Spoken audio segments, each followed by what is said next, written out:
Welcome to BDD news. ముందుగా headlines.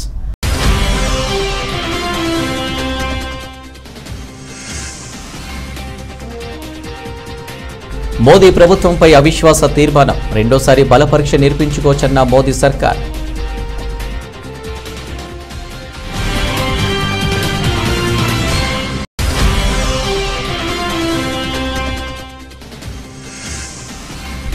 దేశ ప్రజలకు హామీ ఇస్తున్న ప్రపంచంలో మూడో ఆర్థిక శక్తిగా భారత్ అవతరిస్తుంది. ఐఈసీ కాంప్లెక్స్ ను జాతికి అంకితం చేస్తూ ప్రసంగించిన ప్రధాని మోదీ.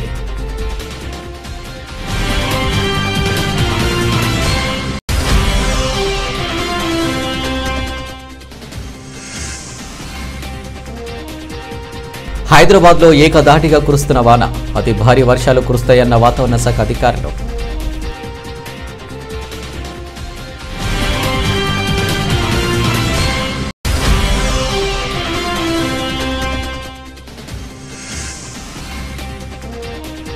డేంజర్ జోన్లో కడెం ప్రాజెక్ట్, నిర్మల్ జిల్లాలోని కడెం ప్రాజెక్టుకు సామర్థ్యం మించి అతి భారీ వరద ఉధృతి.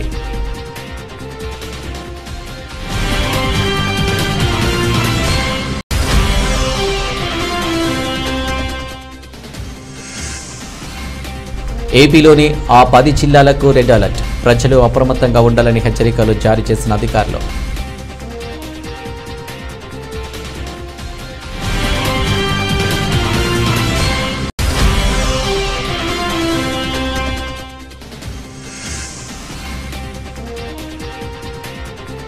తొలి పోరుకు సిద్ధమైన భారత్ వెస్టిండీస్ జట్లు, గట్టి పోటీ ఇవ్వనున్న వెస్టిండీస్.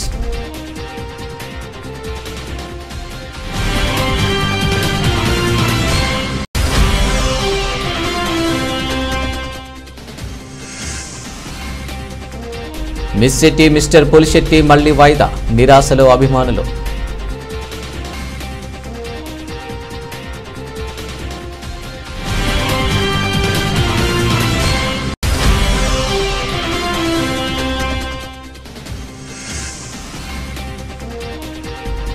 లాభాల్లో ప్రారంభమైన స్టాక్ మార్కెట్లు, ఫెడ్ కీలక ప్రకటన.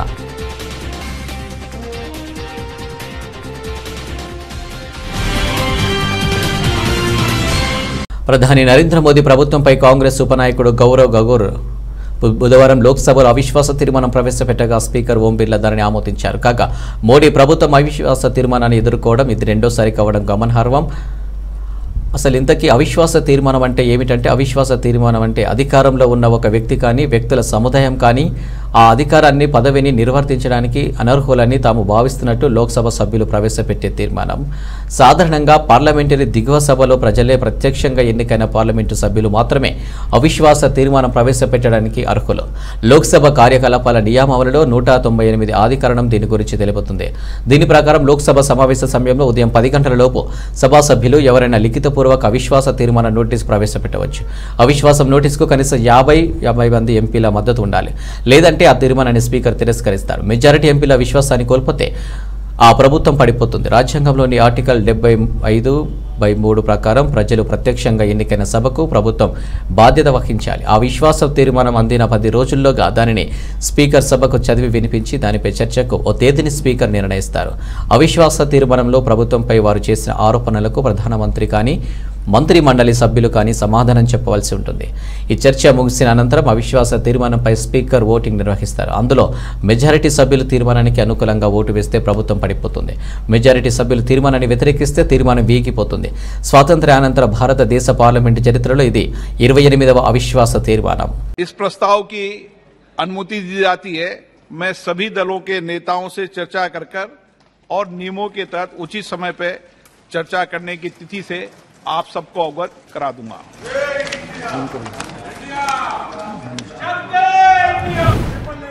माननीय सदस्यगण, मुझे सदन को सूचित करना है कि मुझे श्री गौरव गोगोई से नियम 198 के अंतर्गत मंत्रिपरिषद में अविश्वास प्रस्ताव प्राप्त हुआ है. मैं श्री गौरव गोगोई से सदन की अनुमति प्राप्त करने के लिए अनुरोध करता हूं. प्रस्ताव इस प्रकार है. ये सभा मंत्रिपरिषद में विश्वास का अभाव प्रकट करती है. श्री गोगोई कृपया सदन की अनुमति प्राप्त करें. अध्यक्ष महोदय, मैं निम्नलिखित प्रस्ताव के लिए सदन की अनुमति चाहता हूं.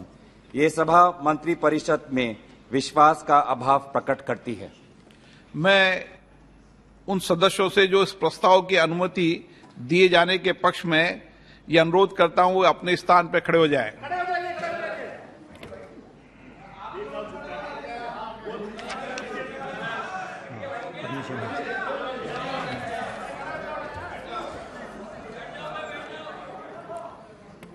इस प्रस्ताव की अनुमति दी जाती है।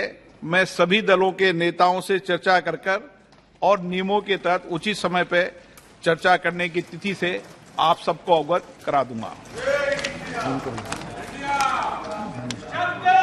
माननीय सदस्यगण, सदन की गरिमा रखो। ये भारत की संसद है। आप इतने पुराने दल हो, आपका इस तरह का व्यवहार ठीक लगता है क्या? कुछ गरिमा रखो सदन में। आप गरिमा को गिराना चाहते हैं सदन में। వచ్చే లోక్సభ ఎన్నికల తర్వాత రికార్డు స్థాయిలో మూడోసారి కూడా మన ప్రభుత్వం ఏర్పాటు కాబోతుందని ప్రధాని నరేంద్ర మోదీ అన్నారు. విపక్షాలు ఎన్ని పొత్తులు పెట్టుకున్నా ప్రజాభిమానం తిరస్కరించినా ముఖాలు మాత్రం అలాగే ఉంటాయన్నారు. మూడో అతిపెద్ద ఆర్థిక వ్యవస్థగా భారత్ ఏర్పడుతుందని ప్రధానమంత్రి నరేంద్ర మోదీ అన్నారు. ప్రగతి మైదానంలోని international exhibition cum convention centre complex ను ప్రధాని నరేంద్ర మోదీ ఇవాళ జాతికి అంకితం చేశారు. ఈ ఉదయం ఐటీపీఓ ప్రాంగణంలో హవన్ మరియు పూజలలో ప్రధాని మోదీ పాల్గొన్నారు. అనంతరం కేంద్రం నిర్మాణంలో నిమగ్నమైన కూలీలను ఆయన కలుసుకుని సన్మానించారు. ఈ మండపాన్ని చూసి ప్రతి భారతీయుడు సంతోషంగా గర్వపడుతున్నారని ప్రధాని మోదీ అన్నారు. కన్వెన్షన్ సెంటర్ భారతదేశ సంభావ్యతకు నూతన శక్తికి పిలుపు. భారత మండపం భారతదేశం గొప్పతనం, సంకల్పం, ఆదర్శం అని అన్నారు. साथियों, आज हमारी सरकार के स्तंभ और पिछले टर्म के कार्यों का परिणाम पूरा देश देख रहा है। आज देश का विश्वास पक्का हो गया है कि अब भारत की विकास यात्रा रुकने वाली नहीं है।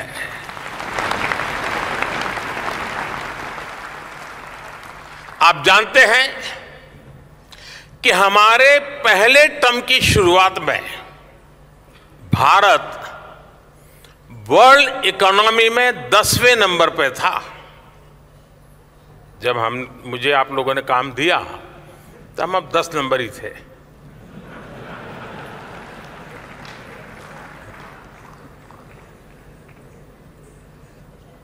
दूसरे टर्म में आज भारत दुनिया की 5वीं सबसे बड़ी इकोनॉमी है।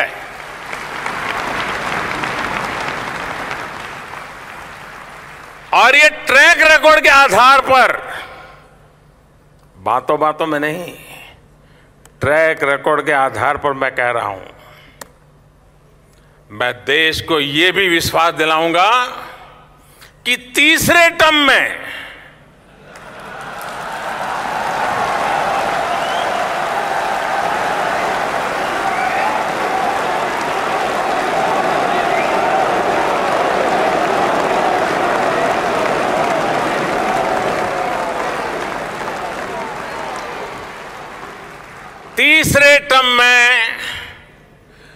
दुनिया की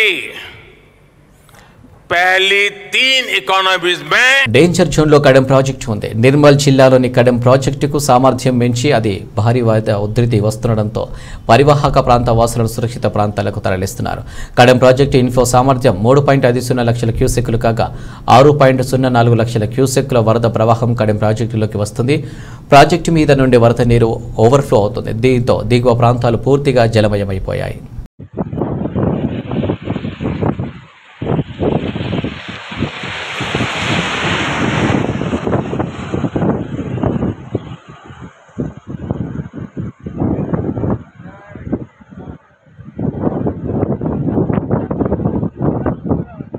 ఆంధ్రప్రదేశ్ వ్యాప్తంగా భారీ వర్షాలు కురుస్తున్నాయి.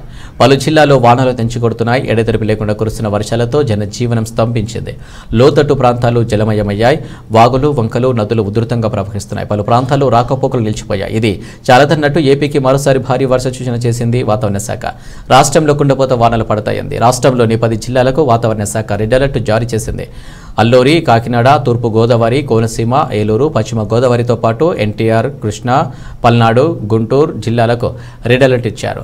మరో 9 జిల్లాలకు ఆరెంజ్ అలర్ట్ జారీ చేసింది వాతావరణ శాఖ. శ్రీకాకుళం, పార్వతీపురం, మన్యం, విజయనగరం, విశాఖ, అనకాపల్లి, బాపట్ల, ప్రకాశం, కర్నూలు, నంద్యాల జిల్లాలకు ఆరెంజ్ అలర్ట్ జారీ చేసింది. ఈ జిల్లాలో భారీ నుంచి అతి భారీ వర్షాలు కురనున్నాయని వాతావరణ కేంద్రం తెలిపింది. ప్రజలు అప్రమత్తంగా ఉండాలని హెచ్చరించింది. అటు బంగాళాఖాతంలో తీవ్ర అల్పపీడనం కొనసాగుతోంది. వాయువ్య దిశగా పయనిస్తూ ఉత్తరాంధ్ర, దక్షిణ ఒడిశా వైపుగా తీవ్ర అల్పపీడనం పయనిస్తుంది. తీరం వెంబడి గంటకు 45 నుంచి 55 కిలోమీటర్ల వేగంతో బలమైన ఈదురుగాలులు వీస్తున్నాయి. 7.6 కిలోమీటర్ల ఎత్తు వరకు ఉపరితల ఆవర్తనం కొనసాగుతోంది.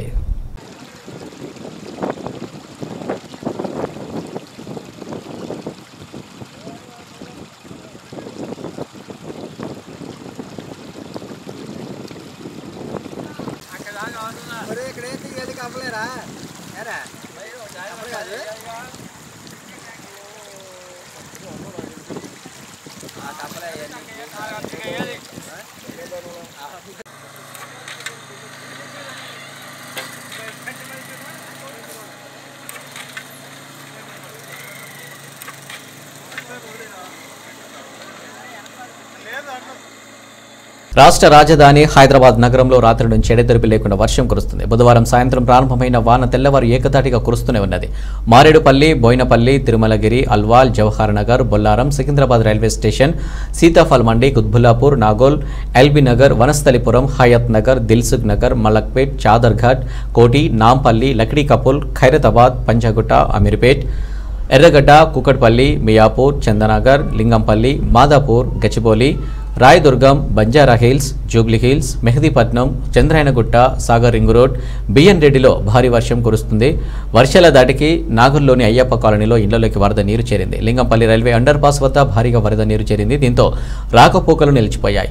గచ్చిబౌలి, లింగంపల్లి మార్గాల్లో వెళ్లాల్సిన వాహనాలను ట్రాఫిక్ పోలీసులు దారి మళ్లిస్తున్నారు. కాగా మరో 10 నిమిషాల్లో హైదరాబాద్లోని పలు ప్రాంతాల్లో భారీ నుంచి అతి భారీ వర్షాలు కురుస్తాయని వాతావరణ శాఖ తెలిపింది. అయితే భారీ వర్షాలతో జీహెచ్ఎంసీ సిబ్బంది అప్రమత్తమయ్యారు.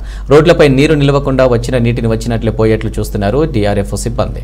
పోలీసులు, మున్సిపల్ శాఖ అధికారులు సహాయక చర్యలో పాల్గొంటున్నారు. బీఆర్కే భవన్ వద్ద రోడ్డుపై చెట్టు కోల్పోయింది. దీంతో రోడ్డుపై వాహనాలు నిలిచిపోయాయి.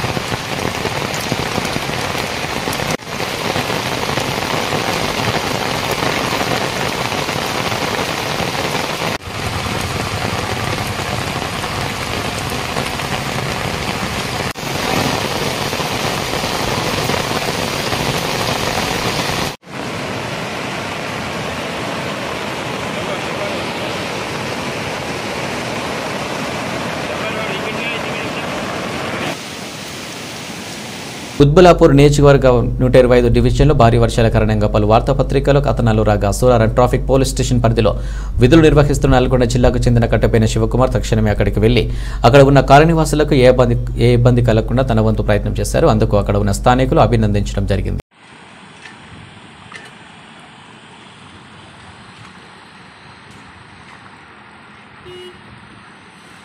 విశాఖ దక్షిణ నియోజకవర్గానికి పల్లపు ప్రాంతంలో లోతట్టు ప్రాంతమైన 35వ వార్డులో నిన్న కురిసిన 4 రోజుల భారీ వర్షానికి 35 వార్డు ప్రాంతమంతా కూడా వర్షపు నీటితో మునిగి ఆ ప్రాంతంలో ఉన్న పేద ప్రజలు ఆ ప్రాంతమంతా కూడా వర్షపు నీటితో మునిగి ప్రాంత వాస్తవ్యులు అందరూ కూడా నిత్యావసర వస్తువులు అన్ని తడిసిపోయి తీవ్ర ఇబ్బందులు పడుతున్నారు.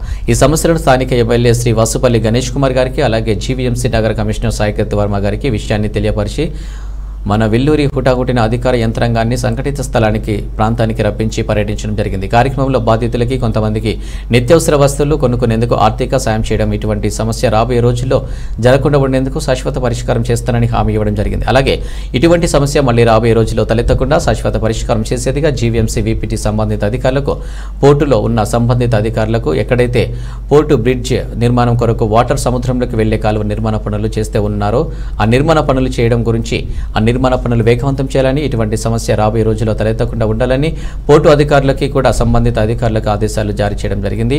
ఈ కార్యక్రమంలో శ్రీ శ్రీ దుర్గాలమ్మ అమ్మవారి దేవస్థానం ధర్మకర్త భక్తి మంగరాజు గారు, యాల రమణమ్మ గారు, 35వ వార్డు వైసీపీ నాయకులు, కార్యకర్తలు, శ్రేయభిలాషులు, పార్టీ శ్రేణులు, సచివాలయం కన్వీనర్లు, గృహ సారథులు పాల్గొనడం జరిగింది.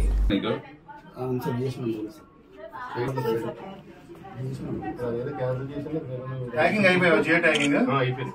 ట్యాగింగ్ కాదండి, ట్యాగింగ్ అయిపోతే మనం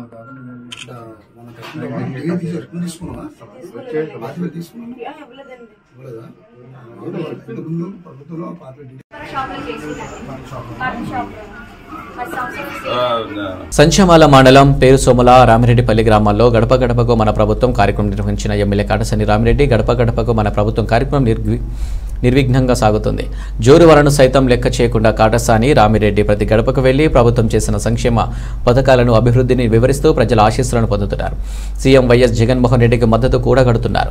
గడప గడపకు మన ప్రభుత్వం కార్యక్రమంలో జోరు వారను సైతం లెక్క చేయకుండా విరామం లేకుండా పర్యటిస్తూ గడప గడపకు వెళ్లి ప్రజలను కలుసుకుని వారికి ప్రభుత్వం చేసిన సహాయాన్ని వివరిస్తూ వారికి ఏమైనా సమస్యలు ఉంటే వాటిని తెలుసుకుని పరిష్కరించేందుకు చర్యలు తీసుకుంటా సీఎం వైఎస్ జగన్మోహన్ రెడ్డిని మరోసారి ముఖ్యమంత్రిగా ఆశీర్వదించాలని కోరుతూ గడప గడపకు కార్యక్రమం నిరంతరంగా కొనసాగించారు. జోరు వానలో సైతం ఆగకుండా వెంట నాయకులు, అధికారులు, సచివాలయం సిబ్బంది, వాలంటీర్లు, స్థానిక ప్రజలు పాల్గొన్నారు.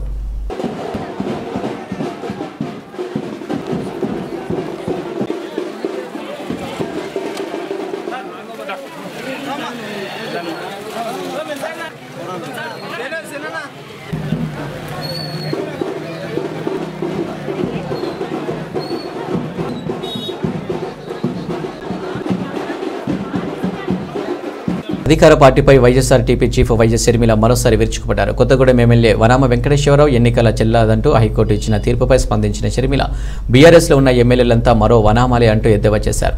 అంతా ఎన్నికలు కమిషన్ తప్పుదోవ పట్టించే వాళ్ళే అని వ్యాఖ్యలు చేశారు. దొరల్లా చిలామణి అవుతూ దొరకకుండా తిరుగుతున్న దొంగలే అన్నారు. ఎన్నికల అఫిడవిట్లు చూపింది గోరంతైతే దాచింది కొండంత అని తెలిపారు. లెక్కకు రాని ఆస్తులు, అంతస్తులు అనంతమన్నారు. అధికార పార్టీ ఎమ్మెల్యేల అఫిడవిట్లు తక్షణం తనిఖీ చేసి తప్పుడు సమాచారం ఇచ్చిన ఎమ్మెల్యేలపై అనర్హత వేటు వేయాలని రాష్ట్ర ఎన్నికల ప్రధానాధికారి వైఎస్ఆర్ తెలంగాణ పార్టీ విజ్ఞప్తి చేస్తుందన్నారు. ఎన్నికల సంఘాన్ని మోసం చేసి అధికారం అనుభవిస్తున్న వారిని మళ్లీ పోటీకి అనర్హులుగా ప్రకటించాలని వైఎస్ షర్మిల కోరారు.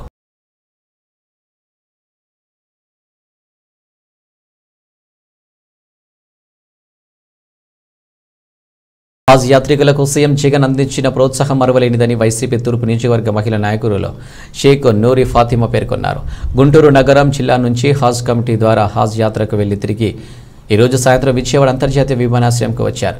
వీరిని ఆంధ్రప్రదేశ్ హజ్ కమిటీ చైర్మన్ బద్వేల్ గౌసల్ అజంతో కలిసి స్వాగతం పలికారు.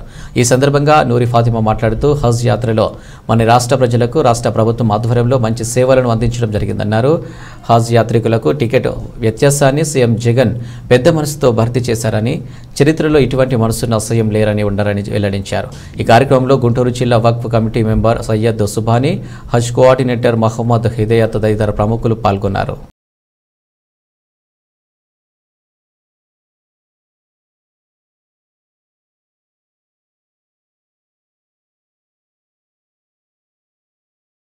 గుంటూరులోని కలెక్టరేట్ నందు జరిగిన జిల్లా అభివృద్ధి సమీక్ష సమావేశంలో జిల్లా ఇన్ఛార్జ్ మినిస్టర్ దర్బాన ప్రసాదరావుతో కలిసి పాల్గొన్న రాష్ట్ర అధికారి ప్రతినిధి అండ్ పొన్నూరు శాసనసభ్యులు కిలారి వెంకటయ్య రోషయ్య.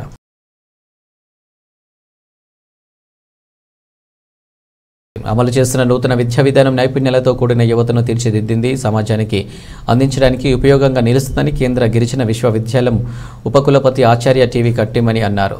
నగరంలోని ఒక హోటల్లో నూతన విద్యా విధానం 2020 అమలు చేసి 3 సంవత్సరాలు పూర్తయిన సందర్భంగా ఏర్పాటు చేసిన విలేకరుల సమావేశంలో ఆయన పాల్గొన్నారు. ఈ సందర్భంగా ఆచార్య కట్టమని మాట్లాడుతూ విద్యార్థికి ప్రాధాన్యత ఇస్తూ విద్యార్థి సామర్థ్యాలు, ఆసక్తులకు అనుగుణంగా కోర్సులను ఎంపిక చేసుకునే స్వేచ్ఛ నూతన విద్యా విధానంలో ఉంటుందని చెప్పారు. విద్యార్థులు తనకు ఇచ్చిన కోర్సులను ఎంపిక చేసుకుని సంబంధిత శాస్త్ర అంశాలలో నిపుణులుగా మారడానికి అవకాశం ఉందన్నారు. రానున్న 2 దశాబ్దాల కాలంలో యువతను నైపుణ్యాలతో సుసంపన్నం చేసే శక్తి నూతన విద్యా విధానం కలిగి ఉందని చెప్పారు. నైపుణ్యాలు కలిగిన యువతను సిద్ధం చేయడంలో చైనాను భారత్ అధిగమిస్తుందని చెప్పారు. గత 3 సంవత్సరాలుగా నూతన విద్యా విధానం అమలు చేయడం వలన విద్యాభ్యాసానికి ఉపాధి కల్పనకు మధ్య ఉన్న వ్యత్యాసాన్ని రూపుమాపడానికి అవకాశాలు ఏర్పడ్డాయని వివరించారు. విద్యా వ్యవస్థని పరిశ్రమలకు అనుసంధానం చేస్తూ తదనుగుణంగా యువతను సిద్ధం చేసే అవకాశం ఏర్పడిందన్నారు. Vice Chancellors have gathered here, directors have gathered here to talk about the course of NEP, the system of NEP, how NEP is going to make a big change in the Indian society, how our students will get employment, self-employment or any type of employment. It's only possible to change our syllabus. By changing syllabus, by changing the mindset of teachers as well as our parents and the society, we are going to make a big change. At the same time, we teachers, we vice chancellors and academicians. Andhra రాష్ట్రానికి విభజన హామీలు అమలు చేయడంలో కేంద్ర BJP ప్రభుత్వం చిత్తశుద్ధికి లేదు. రాష్ట్రానికి విశాఖకు తీవ్ర ద్రోహం చేస్తున్న పోరాడి సాధించుకుందామన్న పట్టుదల రాష్ట్ర వైసీపీ, టీడీపీ పార్టీల ప్రజాప్రతినిధులకు లేకపోవడం దురదృష్టకరమని, ఆంధ్ర రాష్ట్ర ప్రజలపై కక్షపూరితంగా వ్యవహరిస్తున్న బీజేపీని ప్రతిఘటించకపోవడాన్ని సిపిఎం రాష్ట్ర కార్యదర్శి వర్గ సభ్యులు కె లోకనాథం తీవ్రంగా ఖండించారు. విశాఖపట్నానికి బీజేపీ తీవ్ర ద్రోహం చేస్తూ ఉంది. మొన్న జరిగిన పార్లమెంటుకి సంబంధించిన దాంట్లో అటు తెలంగాణ, ఉత్తరాంధ్ర ప్రజానీకానికి సంబంధించిన పార్లమెంట్ సభ్యులు ఎవరైతే ఉన్నారో వాళ్ళు ప్రశ్నలు వేశారు. హోంశాఖ సహాయ మంత్రి గారు సమాధానం చెప్తూ రైల్వే జోన్కి సంబంధించి దాదాపు 106 కోట్ల రూపాయలు కేటాయించాలి, కానీ మేము 10 కోట్లు మాత్రమే కేటాయించామని చెప్తున్నారు. అంటే ఎంత చిత్తశుద్ధి ఉందనేది స్పష్టంగా అర్థమవుతుంది. ఒకవైపున రైల్వే జోను విశాఖపట్నానికి సంబంధించి ఉత్తరాంధ్రకి ప్రాణవాయువు. భారత్ వెస్టిండీస్ జట్ల మధ్య వన్డే సమరం ఈ రోజు నుంచి ప్రారంభం కానుంది. 3 వన్డే మ్యాచ్ల సిరీస్లో భాగంగా తొలి మ్యాచ్ భారత కాలమానం ప్రకారం గురువారం రాత్రి 7 గంటలకు బార్బడోస్లో కన్సింగ్టన్ ఓవల్లో జరుగుతుంది. ఇప్పటికే టెస్ట్ సిరీస్లో భాగంగా ఇండియా విండీస్ జట్లు 2 టెస్టు మ్యాచ్లు ఆడాయి. 1-0తో భారత్ జట్టు సిరీస్ను కైవసం చేసుకుంది. రెండో టెస్టు చివరి రోజు ఆట పూర్తిగా వర్షార్పణం కావడంతో క్లీన్ స్వీప్ నుండి వెస్టిండీస్ జట్టు తప్పించుకున్నట్లయింది. నేటి నుంచి జరిగే వన్డే సిరీస్లో 3 మ్యాచ్లను గెలుచుకుని వన్డే సిరీస్ను క్లీన్ స్వీప్ చేయాలని రోహిత్ సేన పట్టుదలతో ఉంది. అయితే వన్డే జట్టు విషయానికి వస్తే వెస్టిండీస్ జట్టు బ్యాటింగ్ ఆర్డర్ బలోపేతంగా ఉందనే చెప్పవచ్చు. టెస్టులతో పోలిస్తే వన్డేలో విండీస్ జట్టు గట్టి పోటీ ఇస్తుందనడంలో ఏమాత్రం అతిశయోక్తి లేదు. ఆ జట్టులో మెరుపు బ్యాటింగ్తో భారీ స్కోరు సాధించగలిగే బ్యాటర్లు ఉన్నారు. ఇటీవల ఐపీఎల్లో మెరుపులు మెరిపించిన కైల్ మేయర్స్తో పాటు అతడి ఓపెనింగ్ భాగస్వామి బ్రెండర్ కింగ్ కూడా దూకుడైన బ్యాటింగ్ చేస్తాడు. కెప్టెన్, వికెట్ కీపర్ షై హోప్కు వన్డేలో మంచి రికార్డు ఉంది. మరోవైపు హెబ్ మయర్, ఆల్రౌండర్లు రోమన్ పావెల్, రొమారియో షెఫర్డ్లు రాణిస్తే భారత్ బౌలర్లకు కష్టాలు తప్పవు. వారిని కట్టడించేందుకు భారత్ బౌలింగ్ త్రయం పక్క వ్యూహంతో బౌలింగ్ చేయాల్సి ఉంటుంది. విండీస్ జట్టులో ఫేస్ బౌలర్ అల్లారి జోసెఫ్తో భారత్ బ్యాటర్లు కొంచెం జాగ్రత్తగా ఉండాల్సిందేనని క్రీడా విశ్లేషకులు పేర్కొంటున్నారు.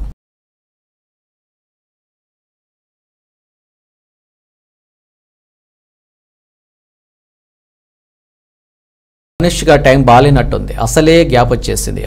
అనుకుంటుంటే చేతిలో ఉన్న ఒక్క సినిమా లేట్ అవుతుంది. బాహుబలి నుంచి వరుసగా సీరియస్ సినిమాలు చేస్తూ ట్రాక్ మారిన Anushka interesting love story grand reentry ఇద్దామని ట్రై చేస్తుంది. సౌత్ సినిమాని సోలో స్టార్ హీరోయిన్గా ఏలిన అనుష్క ఈ మధ్య సినిమాలు బాగా తగ్గించేసింది. బాహుబలి తర్వాత బాగుమతి పర్వాలేదనిపించిన ఆ తర్వాత నిశ్శబ్దం నిరాశపరిచింది. 2020లో వచ్చిన ఆ సినిమా తర్వాత లాంగ్ గ్యాప్ తీసుకుని అనుష్క నవీన్ పొలిశెట్టి కాంబినేషన్లో తెరకెక్కుతున్న miss Shetty mister Polishetty movie చేస్తుంది. ఈ సినిమా అనౌన్స్ చేయగానే అభిమానులు సంతోషించారు. ఇక గ్లిమ్స్ సాంగ్స్ రిలీజ్ చేసి సినిమాపై అంచనాలు పెంచారు. ఇప్పటికే miss Shetty mister Polishetty cinema పలుమార్లు వాయిదా పడింది. ఇప్పుడు మరోసారి పోస్ట్ పోన్ అవుతుంది. ఆగస్టు 4న రిలీజ్ డేట్ అనౌన్స్ చేసిన ఈ లవ్ కామెడీ ఎంటర్టైనర్ అనౌన్స్ చేసిన డేట్కి రాదని తెలుస్తుంది. ఎప్పుడో 2 ఏళ్ల క్రితం స్టార్ట్ అయిన ఈ సినిమా కంప్లీట్ అవ్వడానికి ఇంకా ఆపసోపాలు పడుతూనే ఉంది. అందుకే సినిమా మరోసారి పోస్ట్ పోన్ అయినట్టు టాక్. లాస్ట్ మంత్ వరకు పాటలు హడావిడి జరిగినా మళ్ళీ సినిమా నుంచి ఎలాంటి అప్డేట్స్ రాకపోవడంతో సినిమా పోస్ట్ పోన్ అయినట్టే అంటున్నారు టాలీవుడ్ జనాలు.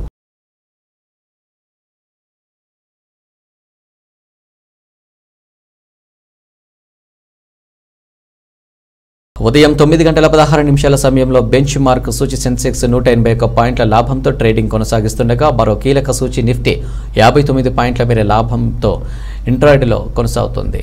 ఇదే క్రమంలో నిఫ్టీ బ్యాంక్ సూచి 161 పాయింట్లు, నిఫ్టీ మిడ్ క్యాప్ సూచి 83 పాయింట్లు లాభపడి ముందుకు సాగుతున్నాయి.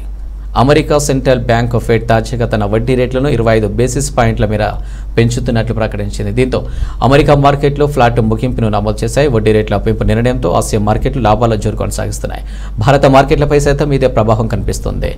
ఎన్ఎస్ఈలో Cipla, Bajaj Finance, Infosys, Divi's Labs, Hindalco, BPCL, Sun Pharma, Apollo Hospitals, LT, Power Grid, UltraTech Cements, ICICI Bank, SBI Life, Airtel, UPL, Adani Enterprises, HDFC Bank, Asian Paints, doctor Reddy's కంపెనీల షేర్లు టాప్ గెయినర్లుగా కొనసాగుతున్నాయి. ఇదే క్రమంలో Mahindra and Mahindra, Tech Mahindra, Tata Consumer, Hindustan Unilever, Nestle, Britannia, Kotak Bank, Eicher Motors, IndusInd Bank, JSW Steel కంపెనీల షేర్లు నష్టాల్లో trading కొనసాగిస్తూ టాప్ లూజర్లుగా నిలిచాయి.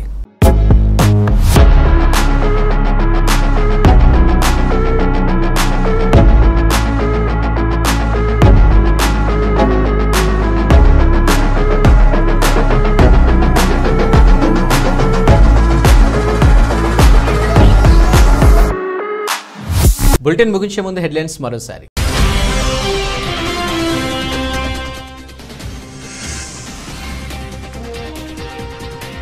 మోదీ ప్రభుత్వంపై అవిశ్వాస తీర్మానం, రెండోసారి బలపరీక్ష నిర్పించుకోవచ్చన్న మోదీ సర్కార్.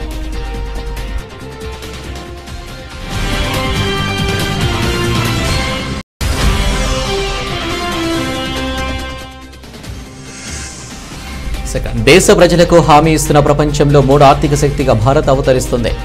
ఐఈసీ కాంప్లెక్స్ ను జాతికి అంకితం చేస్తూ ప్రసంగించిన ప్రధాని మోదీ.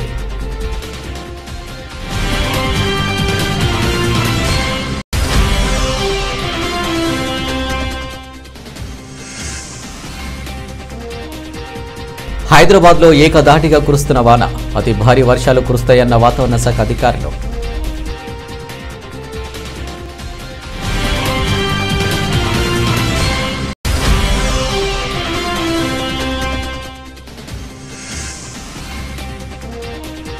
డేంజర్ జోన్లో కడెం ప్రాజెక్ట్, నిర్మల్ జిల్లాలోని కడెం ప్రాజెక్టుకు సామర్థ్యం మించి అతి భారీ వరద ఉధృతి.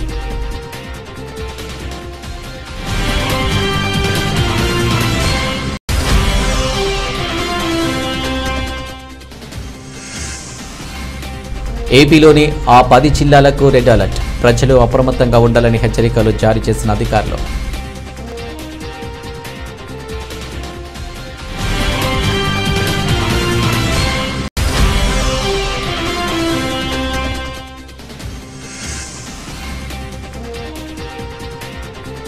తొలి పోరుకు సిద్ధమైన భారత్, వెస్టిండీస్ జట్లు గట్టి పోటీ ఇవ్వనున్న వెస్టిండీస్.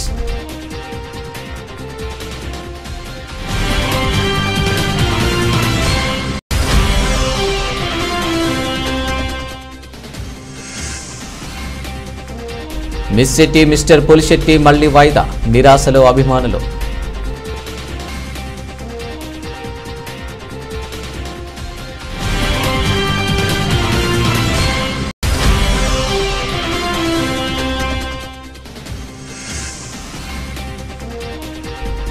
లాభాల్లో ప్రారంభమైన స్టాక్ మార్కెట్లు, ఫెడ్ కీలక ప్రకటన.